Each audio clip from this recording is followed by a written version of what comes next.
Hey, what's up, family? We are back for another episode of Love and Entrepreneurship. So I'm glad you all tuned in, whether you're watching it live or you catch it later.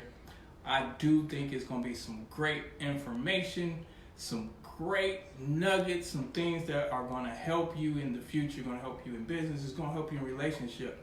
And so this week, what we're talking about is, if you read the caption, it's all about the love movement. It's almost close to Valentine's Day. Anybody taking a spouse, their loved one out for a nice romantic dinner, a movie, a night of candlelight, whatever that may be, we're going to help you along the way. So today we're going to be talking about some awesome things. I got a few announcements. I think I'll wait till a little bit towards the end. You know, if you've been following me on Facebook, you'll see some announcements that I've already kind of made. But I want you to definitely connect and tune into what we're doing. And I think Ty is like sharing it with groups and trying to get other people tuned in to the Love and Entrepreneurship show. I'm glad you all tuned in. Cool. Awesome. So we are talking about love. So of course we've been talking about entrepreneurship a lot, business, but there's one other factor that we love to talk about, and that's relationships. Yep. So one of the things that brought up the conversation about why we should talk about love today is because, number one, Valentine's Day is coming up. It's a highly commercialized event, but it is the time when people think about whether they are, number one, in love. Number two, need love. Number three, love themselves. And when you're in a relationship, you think about whether or not your love is strong. So today, instead of going down the business path, which we normally do on Sundays, today we're going to focus on the love side of the Love and Entrepreneurship show and think about ways that we can identify our loved ones' love languages and how we can make that love grow stronger. So today, let's talk about our love languages. It's all about the love today. Today is about love and love languages. So grab your spouse, grab your loved one, grab your fiance, grab your partner. Grab a piece of paper, grab a laptop, grab it. Well, watching on your cell phone is going to be kind of hard, but take notes. And over the next 20 minutes, we're going to talk about the love languages, how we define them, and how we can grow our relationship into a deeper intimacy with one another. And especially if you work together or you do business together, we want to make sure that you guys are also working on your relationship too, as it relates to the bit outside of the business. All right. So go ahead and hit that like, hit that share for me, so we can get more viewers in. Right. So this episode is not just for entrepreneurs. It's for relationships. It's for relationships. So whether you are in entrepreneurship, business, or you just work at McDonald's, this is for you. Okay. So I'm gonna start off. Ty, do you know my love languages? Well, I think it has evolved over time.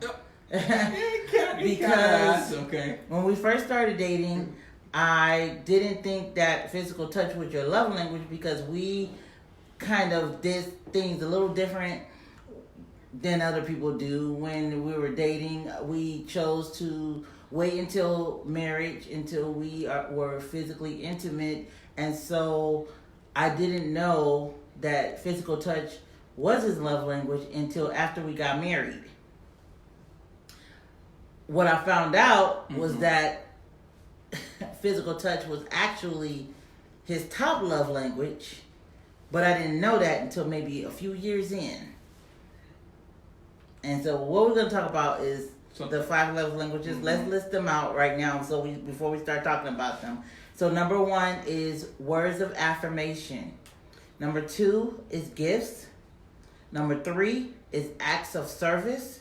Number 4 is quality time.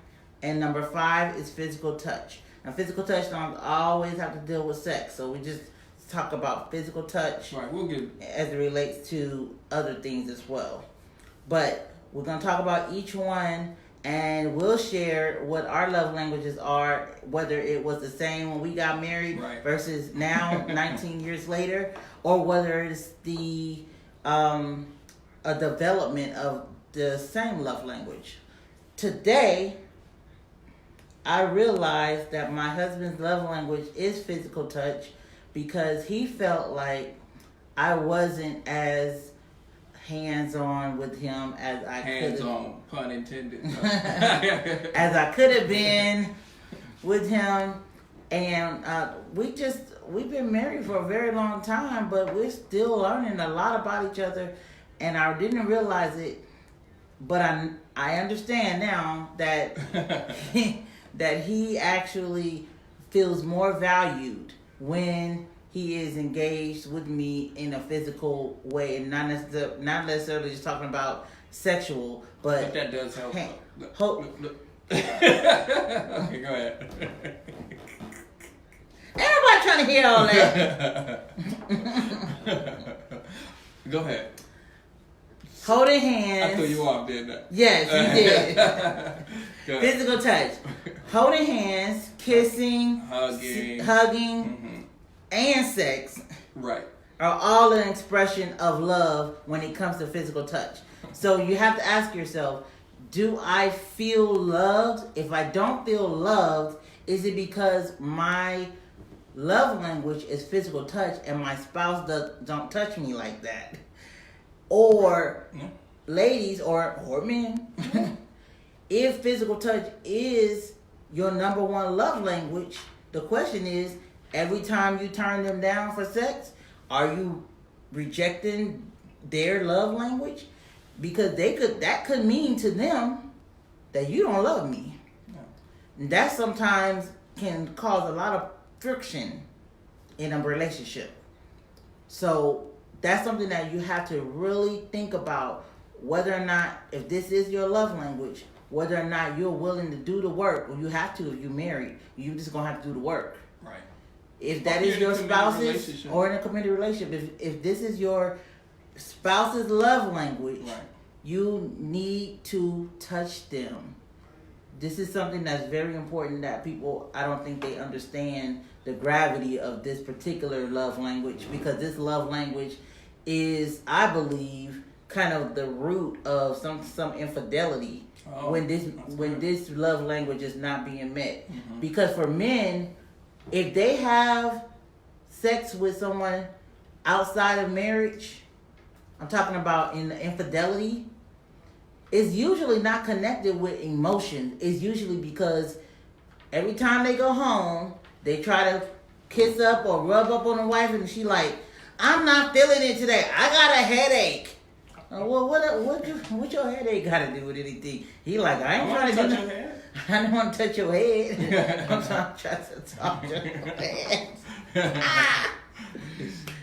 Oh my goodness. So one of the reasons why we're talking about love languages, and I'll put up in the chat, how you take the test to determine your love language, because your love language is an actual language and how we communicate. Yeah. It's the 5lovelanguages.com. You can go ahead and check that out online. The book was actually created or written by Dr. Gary Chapman in 1992. Just a nice fun fact. Go ahead and read the book, but you can go online and take the test. But our love languages really affect how we communicate with our spouses. Right. And that can, if you work together, that can affect how you are in the workplaces. Right. So the key is, for this particular love language, the key is to identify their love language, and then you are not supposed to love them the way you want to be loved. You're supposed to love them the way they want to be loved. Mm-hmm. So if physical touch is their love language, but it's not yours, this is actually going to be like work for you. It really is. You got to be intentional about it. Right. You know what I do? I have a reminder in my phone that says, hold Chris's hand. That's how important it is for me to meet his love language. That is so key. And yes, it's not intuitive for me to be all touchy-feely and public display of affection. I didn't grow up in a household like that. We didn't have public displays of affection. We didn't display hugs and kisses and things like that. We didn't grow up like that. The way my parents showed that they loved me was they bought me things. Right. So when we met, guess what she did for me? I bought him a lot of stuff. I remember buying him jewelry, clothes, and he would be like, "Oh, this is nice." And I'd be like, "Nice? I spent $300 on that." And I would expect for him to have like such a big reaction after I bought it, and he would be like, "Oh, this is nice." Right. See, I thought it was a great gesture, but because it wasn't my love language, it wasn't the way I communicated love, it didn't really have the same impact. And because of how she grew up and the way I grew up were very different in the household. Yeah. We showed affection to each other. We told each other that we loved each other. And so that actually carried on into our relationship until we realized, wait a minute, we're really not communicating correctly. And so what it did, it led to a lot of arguments, a lot of fights early on because we thought that, hey, I'm going to love you the way I want to be loved. Right. And we hear that a lot, but that's not really how we're supposed to be doing it. We're supposed to be loving that person the way that they want to be loved. Right. So when you are in a give-give relationship, the one spouse gives your spouse's love language, and then they're supposed to give you your love language back. So that's how it's supposed to be.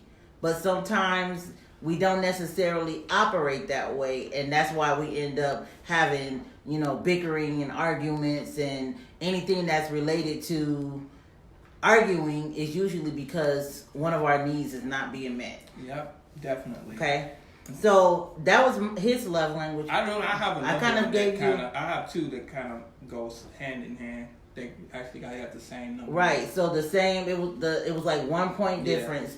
His physical touch score and his words of affirmation score was about 1 point difference, which means that is really pretty much the same. And words of affirmation, the definition of that is using words to build up another person. Something like, "Hey, babe, thank you for taking out the garbage," or not saying. It's about time you took out the trash. Man, we got flies. The flies could have took it out by now. You move so slow. So you're not gonna feel that was my communication style, guys and girls. That was my communication style because that's the kind of home that I came from. We were very hard, and so when I would ask him to do stuff, or I really wouldn't ask him, I would I would say things like, the trash needs to be taken out, or you take the trash out, and I would say something like, what took you so long to take the trash out? I asked you to take the trash out 2 days ago, and all of a sudden, maybe not 2 days, maybe like 2 hours ago. Like, I asked you to take the trash out 2 hours ago. You just now taking the trash out? What I could have just said was, "Babe, thanks for taking the trash out. I really appreciate it." And it's left it at that. Yeah. But I had to learn how to cultivate my words because I am typically the tougher person. And it's kind of the reason why I lead the business as well. On the business side, I'm the CEO and the leader of the business because it's easier for me to make stern decisions. I'm very stern when it comes to business, and sometimes you have to be that way. He's kind of like really laid back. He's great with people, so which made him a great operations director, but it wasn't that easy for me to just convert my words to something a little bit more softer and to appreciate him and let him know that he's just a great husband. And I remember telling him, when we were in business, I told him this business is being held up by me because of my efforts and because of my smarts and my talents. And here I kept pointing to me, and he was like, "Oh, You think so? Bye-bye. I'm gone. You can't fire me. I quit. He was like, I quit. He quit. He quit the business. Right in the middle of the business. This is like 3 years ago. No, And right in the, no, it was like 3 years ago. Okay. And he quit. He quit on me, y'all. Because I told him that I could do this all by myself. Uh-huh. And when he left, I was like, oh my gosh. Who's going to deal with these employees? Who's going to deal with this? Who's going to deal with this? Who's going to deal with this? And then all this pressure started falling on me, and I realized how valuable he was. Yeah. And sometimes, and it's so hard. It was so hard for me to humble myself and tell him, I'm sorry. And how many times we tell our significant other, like, I don't need you. I can do bad by myself, okay? That is exactly what happened with us, because I would tell him, well, I'm holding this business up by myself. And he was like, okay. Hold it up then. Hold it up then. And literally, I was about to pass out if he didn't come back. He left for like 6 weeks.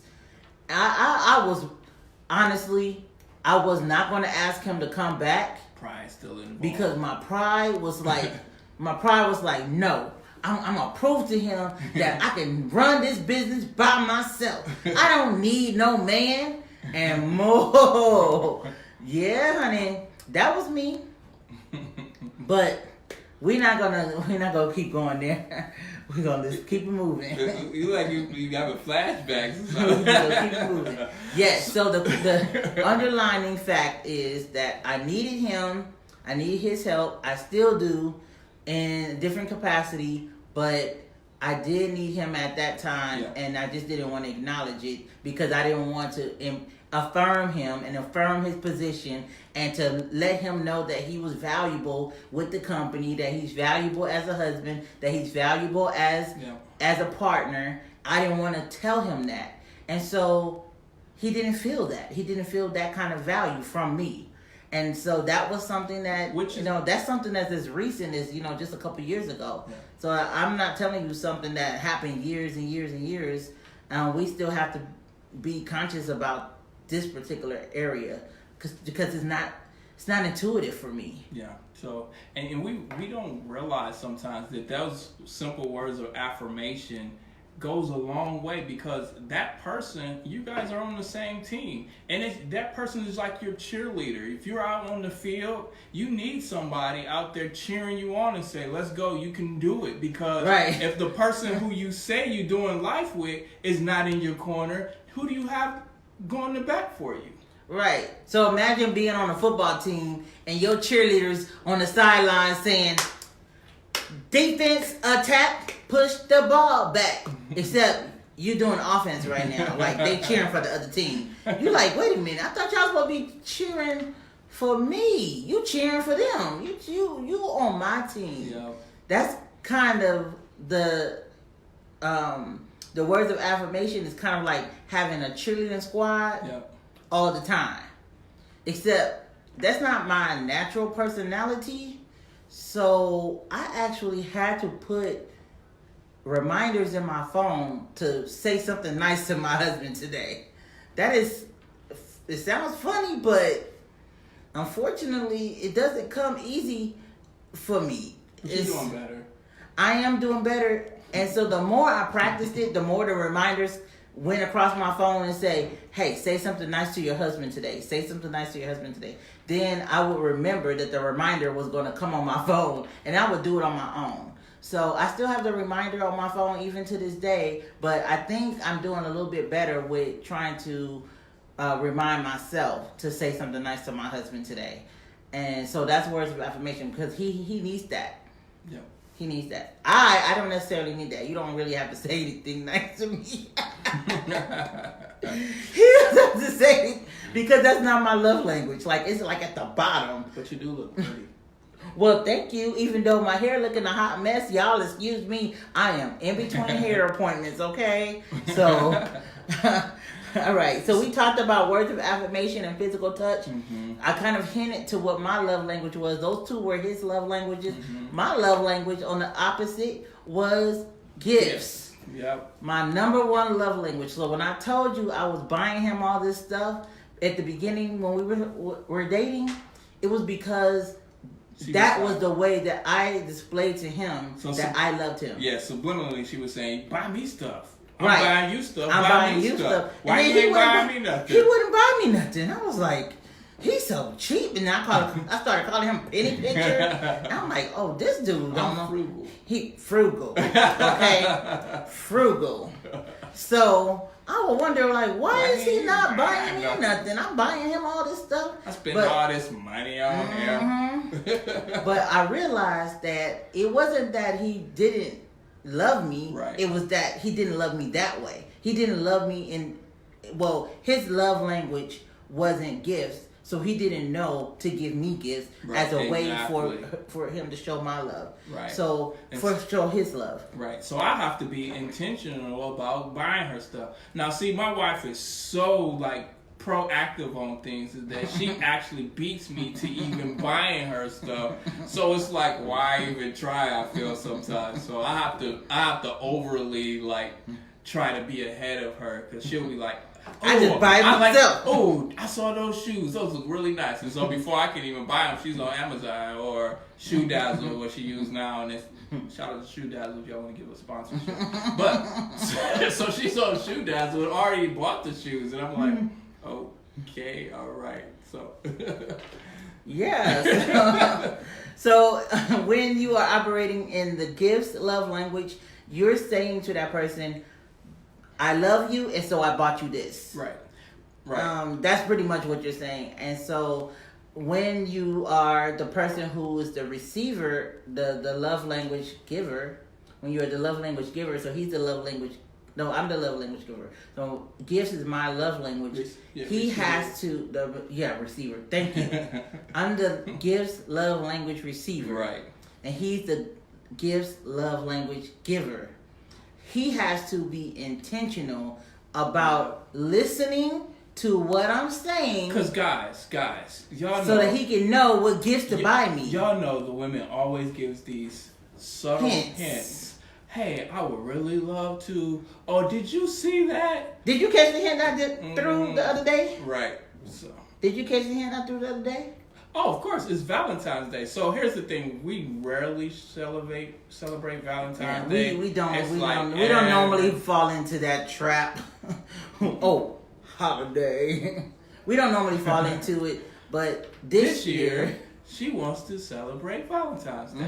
I do. So she dropped 10, 15 subtle hints, It wasn't subtle. I was like, are you gonna do something for Valentine's Day? No, that was the last. That was the last after the 10th hint. After the 10th hint. But of course, if I'm surprised, of course I'm not gonna say I'm doing anything. So I went online, tried to find something for myself. See, point proven. And I was just gonna take him along with me, and then he finally had to just say, I've already done something. Don't plan nothing. I've already got something planned. So just wait it out, okay? And I was like, really? For moi? Yes. So my love language is gifts.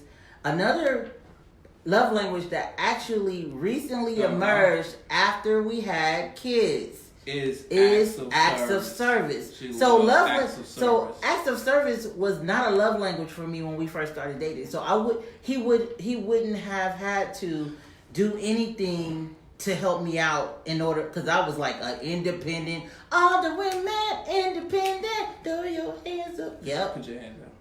I was independent woman.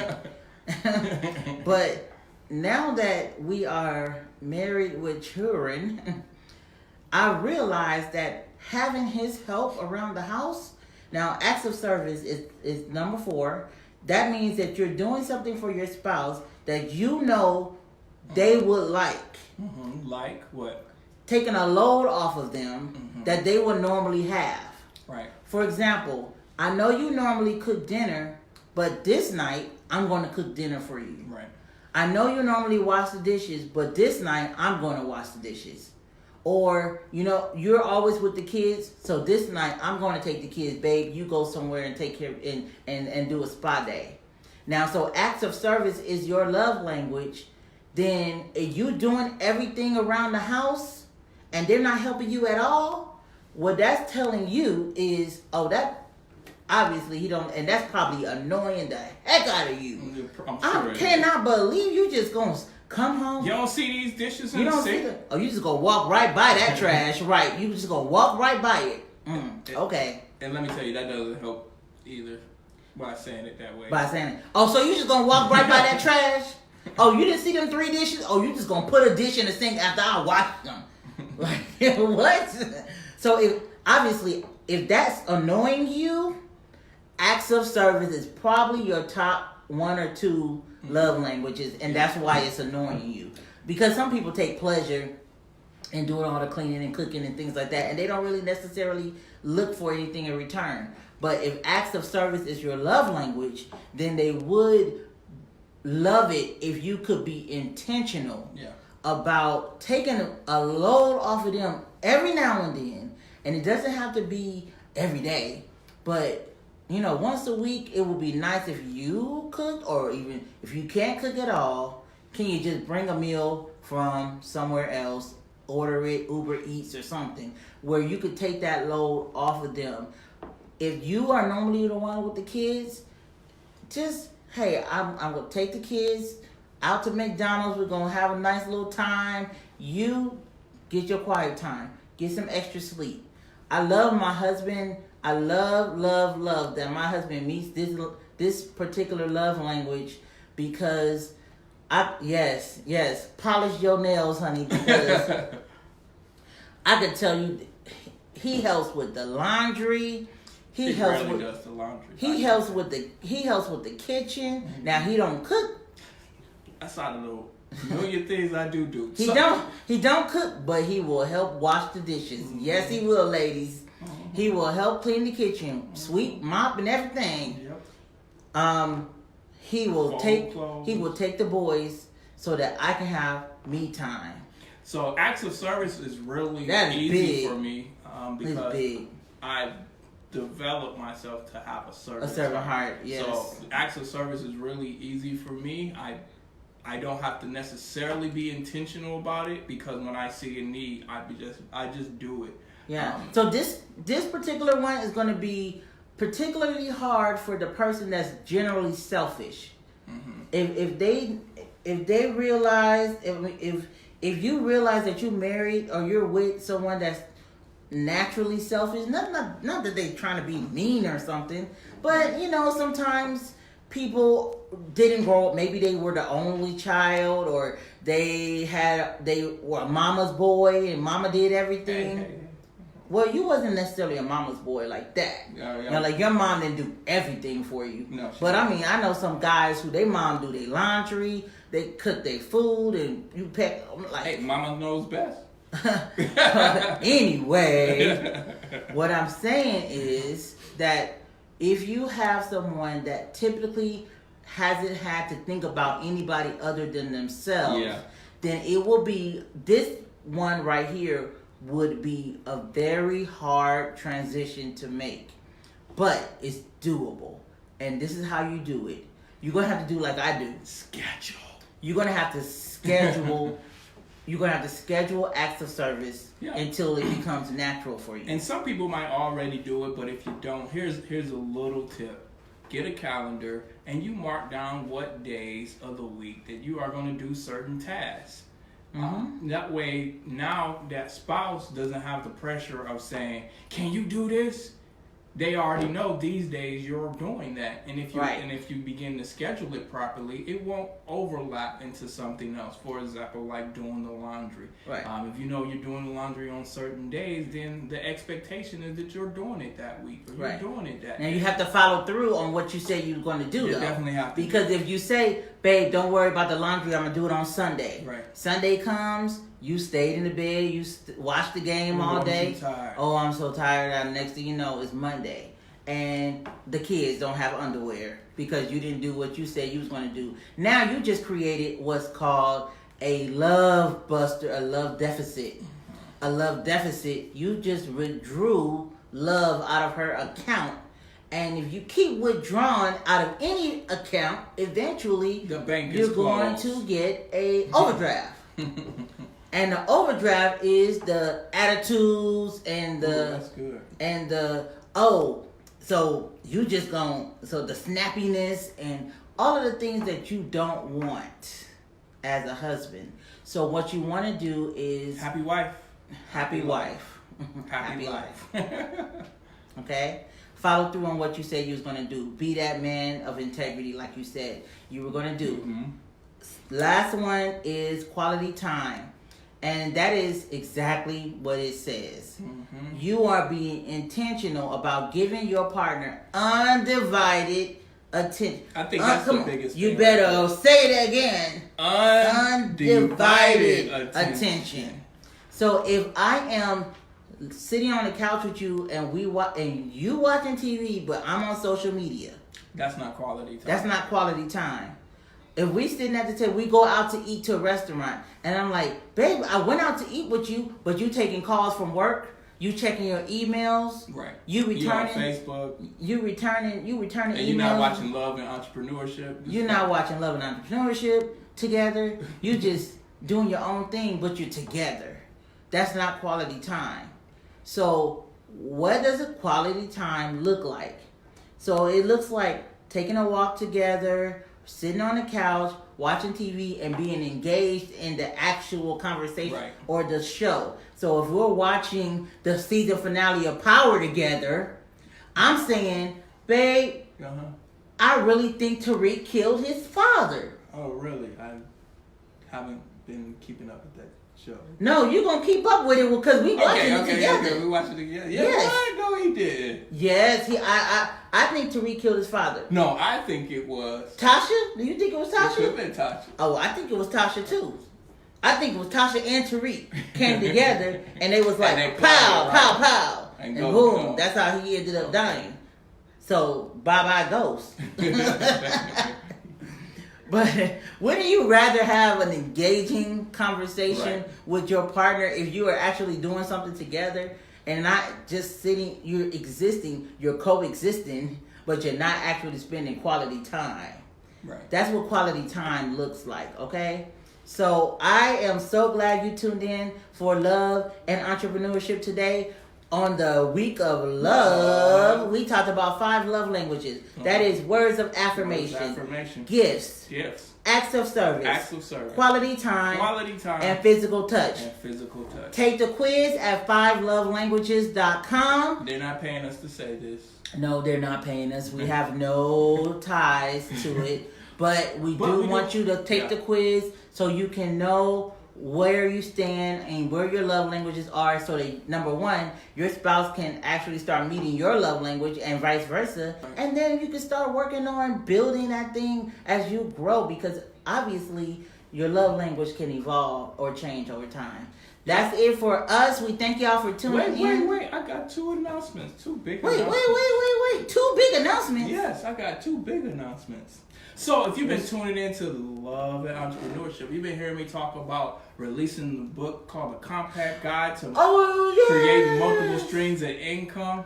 So guess what? It is now live on platforms, and I'm going to drop a link here just for my Love and Entrepreneurship people. So you can go online and actually download it. But if you got Apple, you download books on Kindle, whatever, just go ahead and look it up. Of course, you're going to plug in my name, Chris A. Woods, and then you're going to look up The Compact Guide to Creating Multiple Streams of Income. And when you do, check out the book. The Compact Guide to Creating Multiple Streams of Income is a short book, but it is packed with power, and it can change your life. If you read the book, it will take you 20 minutes tops. If you're a slow reader, maybe 40 minutes. But I can promise you, if you read this book, it will change your life. And it will give you an opportunity to Learn how to make multiple streams of income work for you. Because you shouldn't be working for money. Money's supposed to be working for you. Mm-hmm. Boo. And so let me say this. Guess what? The book is such a quick read. I guarantee you, if you read the book and do the instructions, you'll make money. Yep. Immediately. The first week. Begin to apply the principles. Yep. You get your $5 back, because that's about how much the book costs. You'll get that $5 back. That $5. If that $5 don't make $5 within 3 months. 3 months? No, 3 weeks. 3 weeks. You should be. If you don't get that $5 back, boo, you didn't do nothing. Mm-hmm. Honey, you did not do anything. That's why you didn't get that $5 back. But just go ahead and invest in yourself. Invest and support entrepreneurs as we are giving you guys the tools that you need to be successful in love and entrepreneurship. Second announcement. Second big announcement. Not so big, but it's pretty big. All right, so I am hosting a business and entrepreneur networking workshop. It's going to be Saturday, February 22nd. So all my people who are in the Atlanta area, Metro Atlanta area, I'm going to drop the link down. You probably see me posting a couple things on there. But I want you to attend. Why? Yes. Because we as entrepreneurs, we as business owners, we need to gel together and learn from each other. So I'm going to be talking a little bit about my success in business, but I'm also going to be giving you some coaching and some tips for FREE, just like I'm doing here on Love and Entrepreneurship. Right. But I want you guys to come together and gel, meet other entrepreneurs so we can work together and build businesses. Right. So if you want free advice, you can meet us down at the Love and Entrepreneurship live event on February 22nd at the North Cobb Central Library in Kennesaw. North Cobb Regional Regional Library in Kennesaw, Georgia. Mm-hmm. And we will be live taking your questions live. And I would pick my brain. If I was me, I would pick my brain. Because this brain right here, you see how big this head is? Honey, there's a lot of knowledge up in here. Oh boy. You crack yourself up. I cracked myself up. All right, we'll see y'all February 22nd for the Love and Entrepreneurship live event. And we'll see you next Sunday. Same Love and Same Entrepreneurship. Love and Entrepreneurship time. Same Love and Entrepreneurship channel. Also, if you get a chance, I have created a website for you, loveandentrepreneurship.com. I'm going to put links to the book on there, but I also have previous videos so you can get everything in one place. We love you guys. Tune in next week where we'll still be talking about the love movement. We're going to talk about other things as it relates to relationships, as it relates to spouses, as it relates to single people, because I think as single people you need to prepare yourself on what to do once you get married, if you desire to get married, which I think that's a whole nother story. My point is, I love you guys. I know Ty loves you, right? Yep. I'm posting the website and the information about the book and the live event, so you will have it. And we will see you. We will see you soon. Okay? Next Sunday. Same channel, same station. Thanks for tuning in. Love you. Thanks for tuning in.